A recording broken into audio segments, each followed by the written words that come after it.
Class 5, see page number 138 of chapter 13, Natural Resources.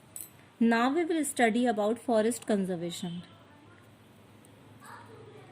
Forests are very important to the atmosphere because they use up carbon dioxide and produce oxygen. Many forests are constantly felled to obtain wood. In recent days, protection of forest is a difficult task. Protection of forest is known as forest conservation. We should do the following to conserve forest. First option is afforestation. What is afforestation? The simple meaning of afforestation is planting trees. We should plant trees in large number, especially where forests have been cut. Second one is prevent forest fire.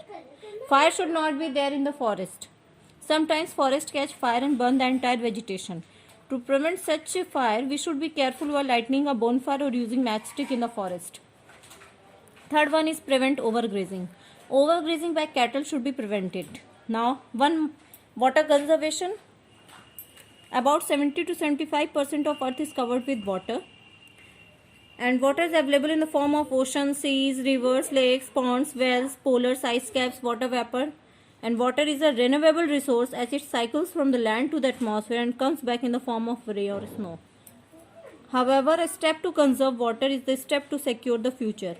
Water conservation is protection or using water in a very judicious way can stop the scarcity of drinking water. We should conserve water and must keep the following points in mind. So before the reading the points of how to conserve water, first of all we will discuss Van Mahotsav. Van Mahotsav was launched in the year 1950 by Shri Kanhaiya Lal M. Munshi, the then Union Minister for Food and Agriculture. It was started for the preservation of forest, and planting of trees, for afforestation.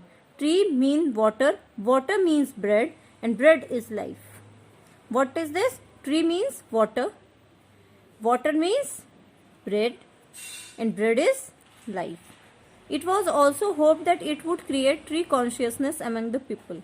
Van Mahotsav, a week-long festival of tree planting, is organized every year in the month of July across India. During this event, millions of trees are planted in every field, in school, colleges, in public places, everywhere.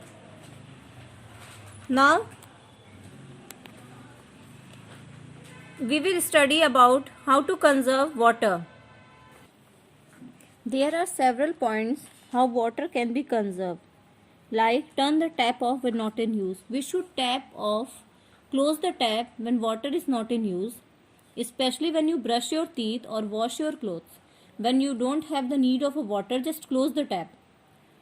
Now, never throw the left out water which can be used for gardening purpose or for cleaning purpose.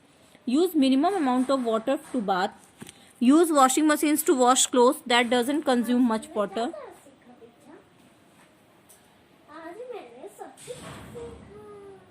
Avoid leakage of water from the tap. Now, fossil fuels and energy conservation. Fossil fuels. See, coal, petroleum and natural gas are the fuels of the modern day. These are known as fossil fuels. Most of the urban population consume energy from them, but these fossil fuels take several millions of years to reform. These resources are limited in supply and cannot be replaced. These cannot be replaced. Once they are exhausted, they will really be in trouble. We will face so much of trouble. Therefore, we should keep the following points in mind and conserve the energy and fossil fuels. First one, switch off fans and lights when not in use. Use bicycle for small distances. Use public transport or use carpools. Switch off the cars at red lights. Save natural resources by recycling the old ones. Use products. Be an environment enthusiast and reduce, reuse and recycle. And the last one, use pressure cookers or cover the utensils while cooking so that less energy will be consumed. This is page 139. Now page 140. Fossil fuels are the non-renewable resources of energy. The supply of fossil fuels is limited, so we should use them properly. We should use alternative resources of energy. These alternative sources reduce the quantity of energy used. These energy conservation methods save your money and at the time saves the earth. When you use this alternative resource of energy, you automatically make efforts to reduce the increasing global warming. These alternative sources of energy are solar energy, wind energy, hydroelectric energy, or biomass energy. Solar energy. Solar power uses the sun's energy and light to provide heat, light, and electricity for homes. It is the primary source for all energy form on the earth. It is one such energy which helps in maintaining the ecological balance. Solar energy we are getting from sun, we all know. Wind energy is often used to generate the mechanical power or the electricity. Wind energy is used to generate electricity. In India, wind energy holds a great importance in large hilly and coastal desert areas. In the rural areas, it is used to pump water and grind grain. The benefit of wind energy is that it is fully pollution free and it is also eco-friendly. Now, hydroelectric energy. Another renewable source of energy is the hydroelectric energy, which is produced from fast flowing water. Hydroelectric energy is produced from fast flowing water. Hydro means water. This process of producing electricity is also pollution free. Wind energy is pollution free, hydroelectric energy is pollution free, and these are the main sources of energy. And your last one of page 141 is biomass energy. Biomass energy is the plant and animal waste. See, biomass is the plant animal waste which is used to produce energy. Biomass energy like manure from livestock, plant waste can be used to generate electricity, fuel, light and heat.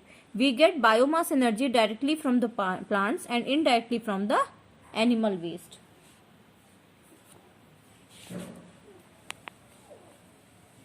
Thank you, class.